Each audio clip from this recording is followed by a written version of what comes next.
What's up, people? Y'all now tuned into Deezy's World. Like, share, subscribe, comment. One. Yeah. Ambition. Yep. There it is. There it is. Wishing. I just have to bring it back to you all. Yeah. Alright. America isn't a nation. The United States is a corporation. And that's according to Title 28 U.S. Code 3002, Section 15A, which says that the United States is a federal corporation, an agency, department, commission, board, or other entity of the United States, or an instrumentality of the United States. And based on this U.S. Code alone, we can easily determine that the states have united to incorporate themselves in order to do business as the United States, meaning that the states of America are in fact their own individual corporations. Therefore, it is not impossible to create your very own state, simply because it is not impossible to create your own business. And if you think about that for a while, then maybe you'll notice something else that is important to note here, but somehow manages to be overlooked by many. Each corporation that has ever been formulated, whether past or present, has one or more owners, because if they didn't, then the corporation would not exist otherwise. And since all 51 states of America are in fact their own individual corporations, then each of these states individually have owners, or someone in ownership of the title to the land or territory now commonly referred to as states, countries, or cities throughout Turtle Island. I'm sure many of you didn't really look at it that way, so allow me to explain. Now, this is also great for genealogy purposes concerning records of information to have in your possession of ownership. Millions of the indigenous Niji were landowners and sharecroppers that formerly worked on farms, or they could have been masters in other fields like business ownership and architecture, landscaping, shipbuilding, carpentry, or even train conducting or bricklaying, just to name a few things. But what's very important to note here is how prosperous the Niji were as capitalists during the 19th century, because this gets overlooked by our very own people due to how they were taught and compulsory educated by indoctrinating curriculums embedded with political collusion under the color of law. And based on records held by the National Archives on how many acres of land was owned by the Niji during this time period, we can easily determine where the solution resides when it comes to fixing many commonly known problems that we face as a people here in America today. What took place for our people to mysteriously become the tenants when they were originally the landowners? When it comes to the laws of the lands, the use of the word tenant represented various meanings at law. Most of you are familiar with the word tenant referring to a person that rents a place or piece of land. And according to the 1828 Webster's English Language Dictionary, the word tenant is defined as a person holding land or other real estate under another, either by grant, lease, or at will. One who has the occupation or temporary possession of lands or tenements whose title is in another. Like if you were to lease a car or mortgage a house or even buy music online. However, you don't really own these particular properties that you purchased or rather borrowed. But there's also another side of the word tenant that is not commonly known that exposes the answer to the question I asked earlier. A tenant can also be the owner of their property or estate, simply because a tenant can own and occupy a property or estate they own.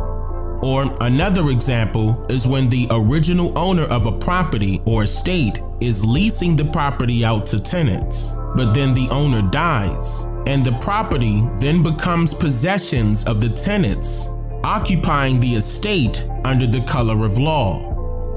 For example, a person can own property by purchasing it in full. However, the state or estate in which the property resides in is the title holder of the land, meaning that the owner of the estate or estate also owns everything within its specified boundaries, not excluding any personal or real property owned by another person or company residing within that same location.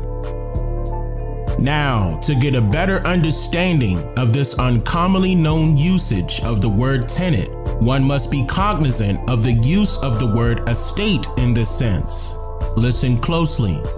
According to the 6th edition of the Black's Law Dictionary of 1891, the word estate is defined as, quote, the degree, quantity, nature, and extent of interest which a person has in real and personal property. An estate in lands, tenements, and hereditaments signifies such interests as the tenant has therein. End quote.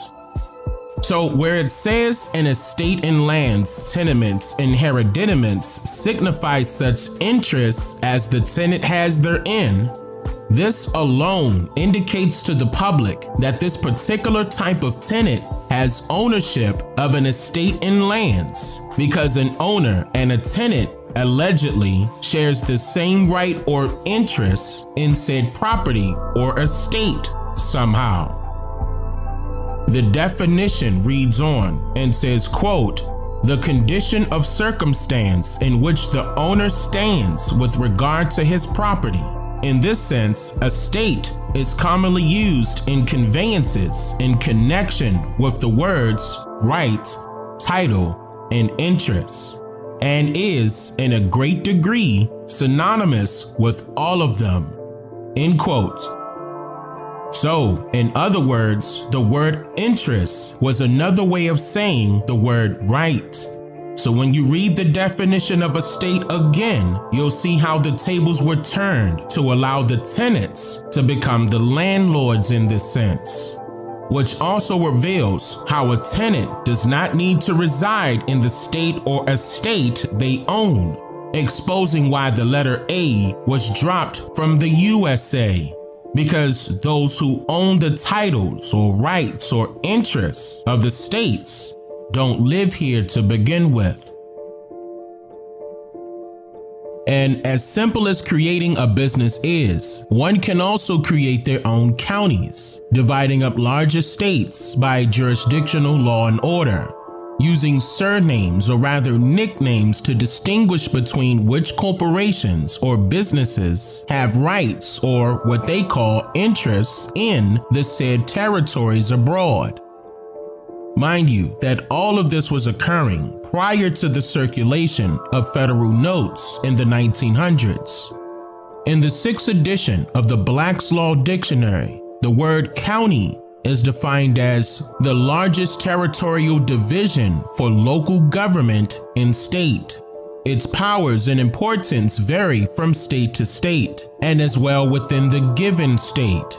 In certain New England states, it exists mainly for judicial administration. In Louisiana, the equivalent unit is called a parish. Counties are held in some jurisdictions to be municipal corporations and are sometimes said to be involuntary municipal corporations. Other cases, seeking to distinguish between the two, hold that counties are agencies or political subdivisions of the state for governmental purposes, and not, like municipal corporations, incorporations of the inhabitants of specified regions for purposes of local government. Counties are also said to be merely quasi-corporations. End quote. So now, the word quasi means, quote, as if, or almost as it were. So quasi-corporations are simply put wannabes, or entities that appear to be something that they are not. So if any county of any state is a quasi-corporation, then what does that make the state? The exact same thing. because again, a state or estate is merely nothing more than property of a said corporation. But who gave that corporation the right or interest in that said property in the first place? How can foreign corporations unanimously become owners of this sovereign land that wasn't for sale to begin with? Now, what I'm about to state next is very essential when considering information that's available now to answer these questions I just proposed to you. Each corporation has their own president, vice president, treasurer, board of trustees, and other executive positions of authoritarian entitlement. And this also reflects the operational bodies of each state government in America. The estate or state is divided into sectional counties that are controlled or rather managed by a county, which is in Old English law, quote, the most eminent dignity of a subject before the conquest. So this county subject, or person rather, is very important to note here, because in feudal law, a conquest is, quote, an acquisition by purchase, any method of acquiring the ownership of an estate other than by descent. Also, an estate acquired otherwise than by inheritance.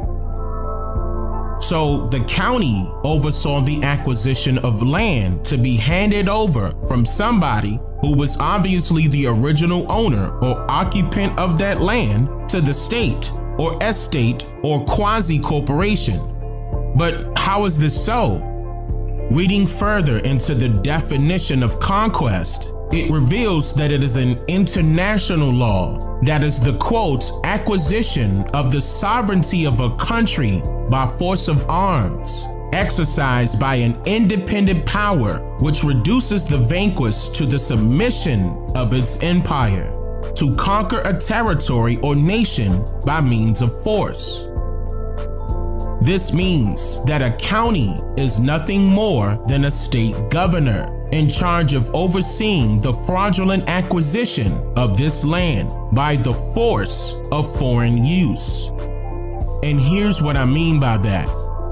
The legal definition of the word use is, quote, a confidence reposed in another who was made tenant of the land or terra tenant, that he would dispose of the land according to the intention of the sestuke use, or him to whose use it was granted, and suffer him to take the profits.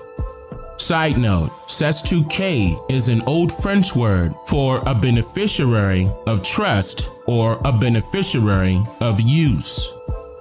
It continues on by saying that enjoyment of property, which consists in its employment, occupation, exercise, or practice, a right in one person called the sestuke use, to take the profits of land of which another has the legal title and possession, together with the duty of defending the same, and of making estates thereof according to the direction of the sestuke use.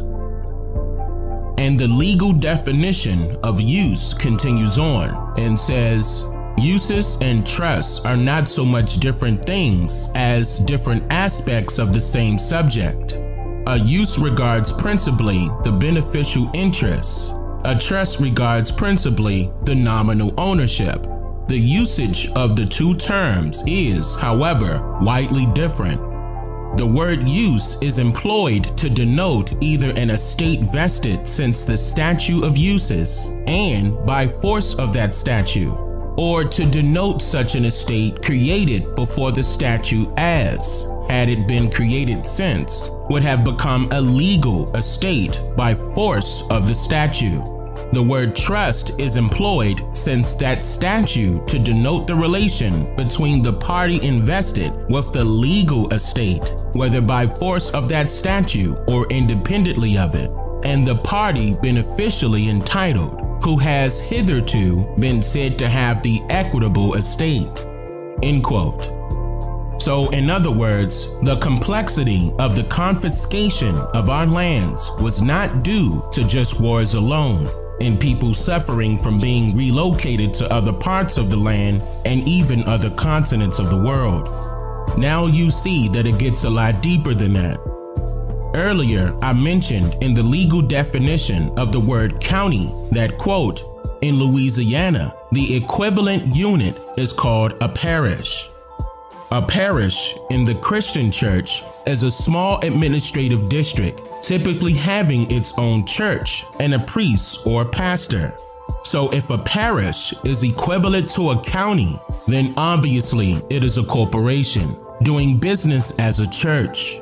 But then that also means that a pastor of a church would be its governor. And we know this to be true because of who the government hired or selected to replace the chiefs of all of the indigenous tribes of Turtle Island in order to quell the wars without any physical battle, but by way of mental submission, exposing that the government has and can pose as any institution they create, as long as they are in possession of the lands without your knowledge of their temporary visit. Mind you, that the U.S. Constitution is commonly referred to as the rights of the people. But what's not so commonly known or publicized is that the U.S. Constitution was utilized for the benefit of each state or a state of a quasi-corporation in order to conduct intercourse with the people of the land they have forcefully acquired by way of paper genocide, without revealing their true identities nor locations of origin to the public. Oh, see you everyone. Now, this segment is part 2 of my series in which I will pick things up where I left off in part 1, where I shared detailed information concerning methods utilized by foreigners to inject their own form of government upon the sovereign lands of Turtle Island, now referred to as America. And these methods, by way of acts, treaties, and statutes, became the laws of the land that Americans inadvertently abide by still today, making it possible for foreign corporations to create their own countries, cities, and states in order to lawfully conduct intercourse with the original inhabitants of this land, who are the Neji, which also means that it is not impossible for you to create your own country, simply because it is not impossible to create your own business. And that still may seem like an impossible task to you due to what you are told about this government and how it operates. But to borrow a quote from poet Edgar Allan Poe, believe nothing you hear and only one half that you see.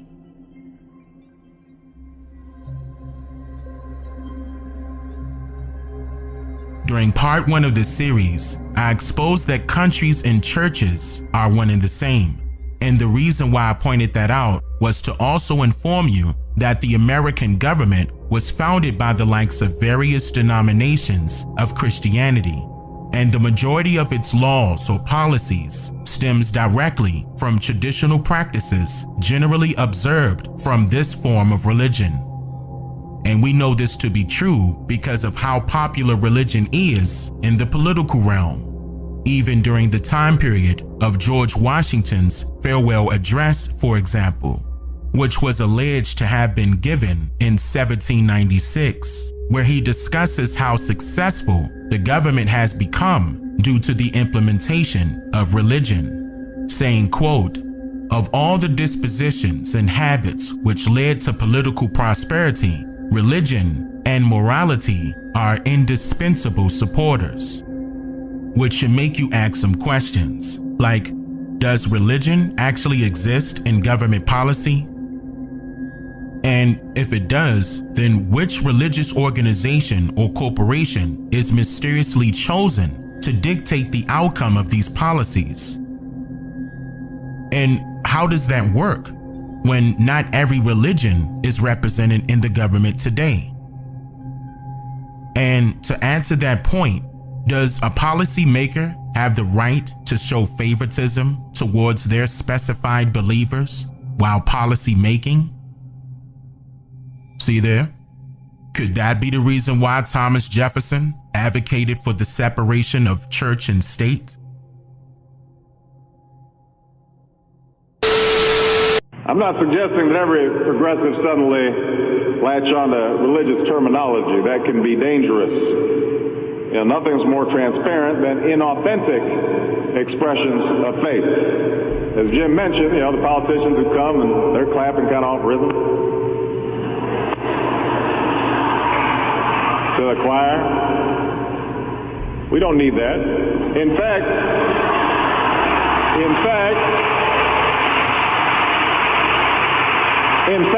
because I do not believe that religious people have a monopoly on morality, I would rather have someone who is grounded in morality and ethics and who is also secular affirm their morality and their ethics and their values without pretending that there's something they're not. They don't need to do that. None of us need to do that.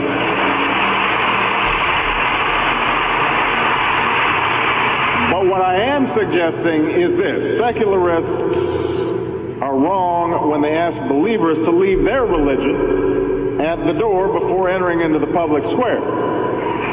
Frederick Douglass, Abraham Lincoln, William Jennings Bryan, Dorothy Day, Martin Luther King, the majority of the great reformers in American history were not only motivated by faith, but they repeatedly used religious language to argue for their cause. So to say that men and women should not inject their, quote, personal morality into public policy debates is a practical absurdity.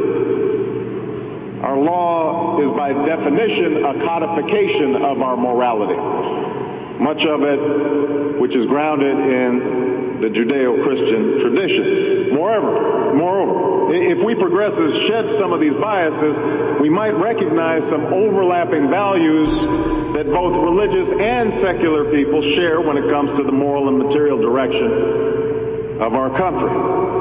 We might recognize that the call to sacrifice on behalf of the next generation, the need to think in terms of thou and not just I, resonates in religious congregations all across the country. We might realize that we have the ability to reach out to the evangelical community and engage millions of religious Americans in the larger project of American renewal. And some of this is already beginning to happen. Pastors, friends of mine like Rick Warren and T.D. Jakes are wielding their enormous influence to confront AIDS, third world debt relief, and the genocide in Darfur. You've got religious thinkers and activists like our good friend Jim Wallace and Tony Campolo, who are lifting up the biblical injunction to help the poor as a means of mobilizing Christians against budget cuts to social programs and growing inequality.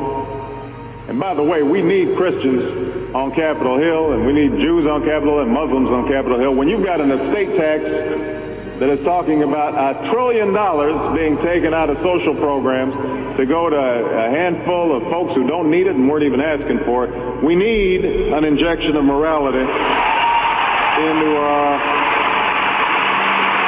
political debate.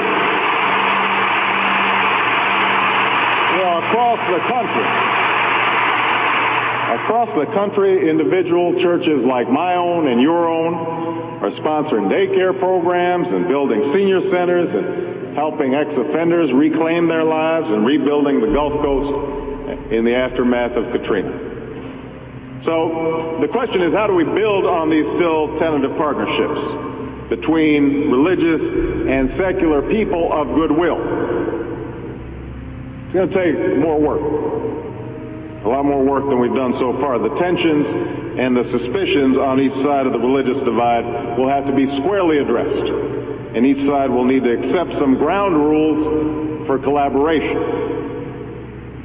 While I've already laid out some of the work that progressive leaders need to do on this, I want to talk a little bit about what conservative leaders also need to do. Some truths they need to acknowledge. For one thing, they need to understand the critical role of the separation of church and state in not just preserving our democracy, but the robustness of our religious practice. You know, that,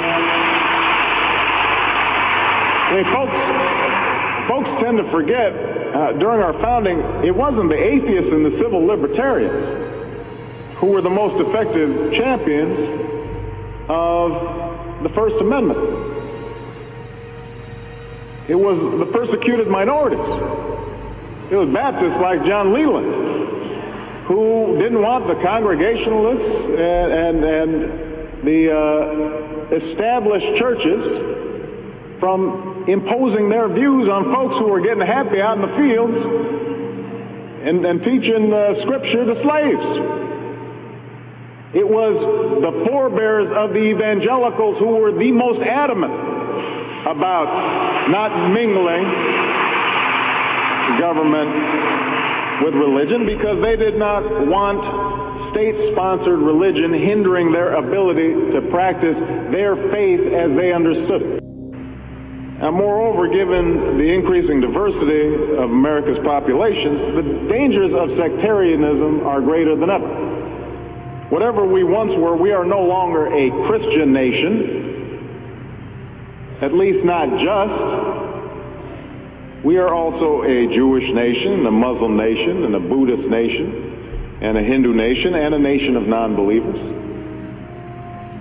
And even if we did have only Christians in our midst, if we expelled every non-Christian from the United States of America, whose Christianity would we teach in the schools? Would it be James Dobson's or Al Sharpton's?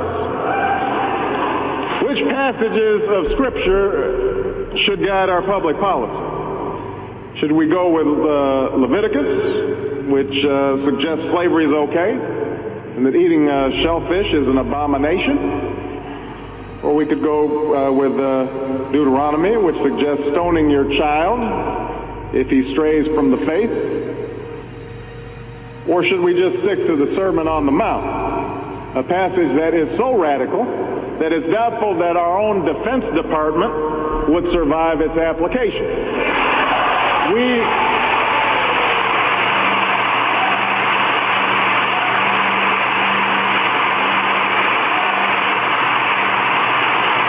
So before we get carried away, let's read our Bibles now.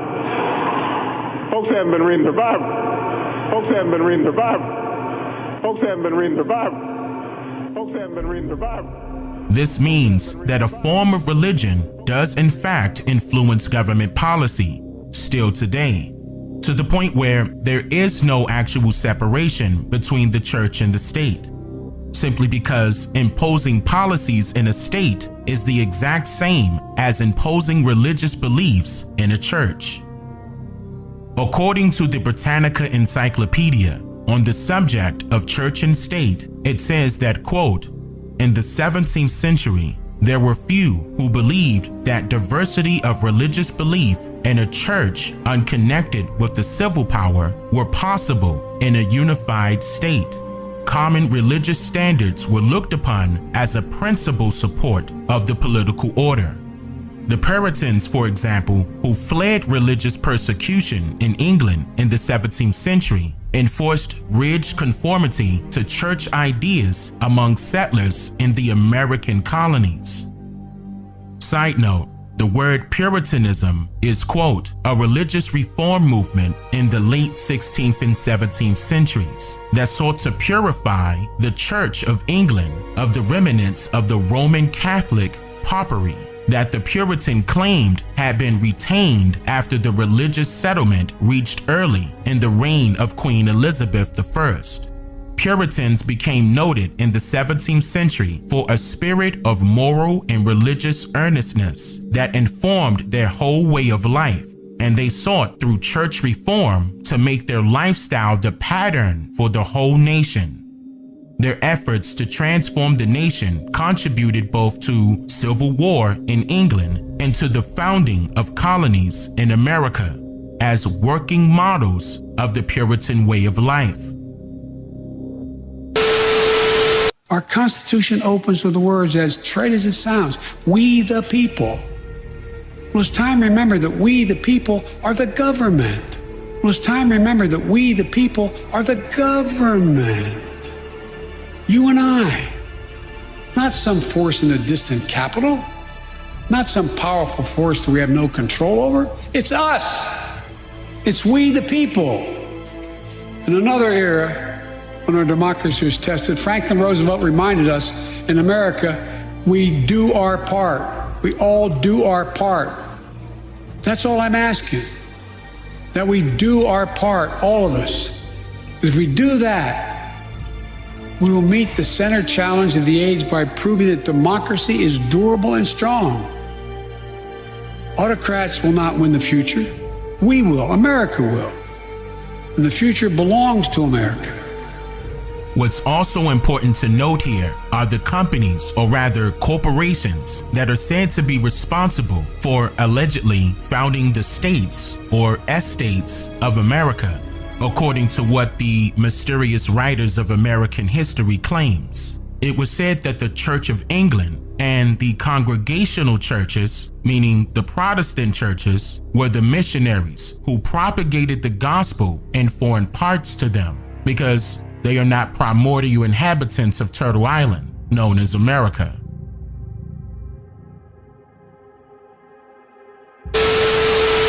I'm grateful for your generous invitation to state my views.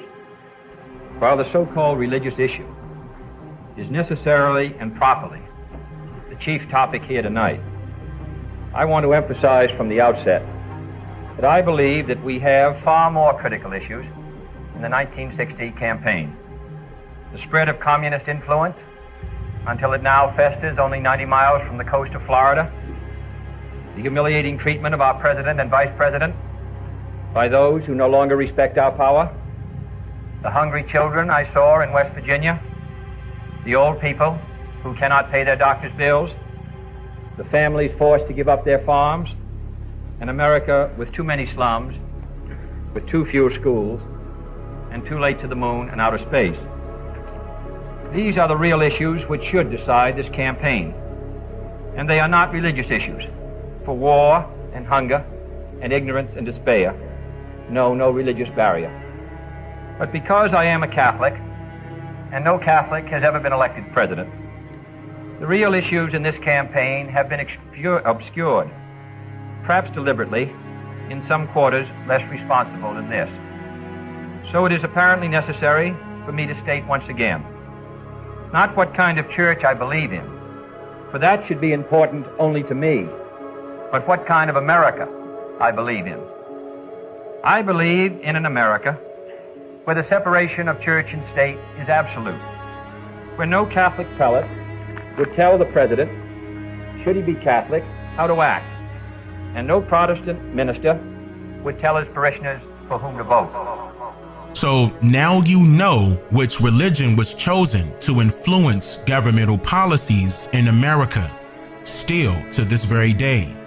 And both the church and the state are said to be good things because they somehow fill an imaginary gap that some people believe they need, as if they are not naturally born with it individually. Like, for example, life principles, or even making their own moral decisions without living in fear of actually accrediting themselves for setting personal goals and achieving them, instead of giving that credit towards a stranger. So realistically, you must be cognizant that an enemy may appear as if it is the light, when it's all an illusion, due to reality being based upon what you can see done in the dark. Like, if you were to ever create your own country, for example, you are in fact guaranteed protection under your own right. And the government also guarantees this protection as your right. In the First Amendment of the U.S. Constitution, where it says, quote, Congress shall make no law abridging the right of the people peaceably to assemble. Now, obviously, people would generally associate the freedom to assemble, or rather known as freedom of assembly, as a constitutional right that guarantees the protection of an individual to assemble. For example, a protest against some government policy, or the protection against any government interference with an individual assembling their own place of worship, or maybe even to speak freely at their own public or private conference. And while that's all true, it does, however, extend to a greater measure and degree when it comes to fundamental human rights. We can all agree that the words of the English language carry double or more meanings. So when it comes to the words utilized throughout the U.S. Constitution, there is no exception. So where the First Amendment states peaceably to assemble, the word peaceably can be interpreted by the mind relating to being nonviolent. And that's true, but it also carries a legal meaning, which is having the right or freedom to associate. The tranquility enjoyed by a political society internally by the good order which reigns amongst its members, and externally by the good understanding it has with all other nations. Now, that may ring a bell with some of you who are familiar with hearing the term freedom of association, which is normally used interchangeably with freedom of assembly, indicating that they are in fact one and the same. More about that in a moment. The First Amendment states that, quote, Congress shall make no law abridging the right of the people peaceably to assemble, which also indicates that the right of the people is such a basic human right that constitutionally any government is forbidden from trespassing your choice of association. Or in other words, you reserve the right to be associated with any corporation, society, organization, or government as you please, and any other said government cannot interfere. This very point is also echoed in the definition of constitutional liberty or freedom in the Black's Law Dictionary, stating, quote, such freedom as is enjoyed by citizens of a country or state under the protection of its constitution, the aggregate of those personal, civil, and political rights of the individual, which are guaranteed by the Constitution and secured against invasion by the government or any of its agencies. So with that being said, we can easily determine that a government is nothing more than an organization, and Congress is another way of saying assembly. Listen closely. The word Congress is defined as a large formal meeting of representatives from countries or societies at which ideas are discussed and information is exchanged. And then the word assembly is defined as, quote, the concourse or meeting together of a considerable number of persons at the same place, also the persons so gathered. Popular assemblies are those where the people meet to deliberate upon their rights. These are guaranteed by the Constitution. End quote. Now, I mentioned earlier that the term freedom of assembly is commonly used interchangeably with freedom of association. It is defined as, quote, the right to be with other people for a legal reason, cause, or purpose with no bias or interference. A government may be required to allow its citizens to join a particular organization. The bylaws of the organization may yet prohibit accepting some and excluding others. So, in conclusion, creating your own country or county or state is not only achievable, but it is also your fundamental human right. And that right is even protected and guaranteed by the U.S. Constitution. So whenever you get tired of marching and protesting and reposting hashtags in hopes that things would change for the better, just note that when you get good and ready, you reserve the right to assemble your very own. Listen, you're in a privileged position to learn a thing or two. Keep your mouth shut and your eyes open.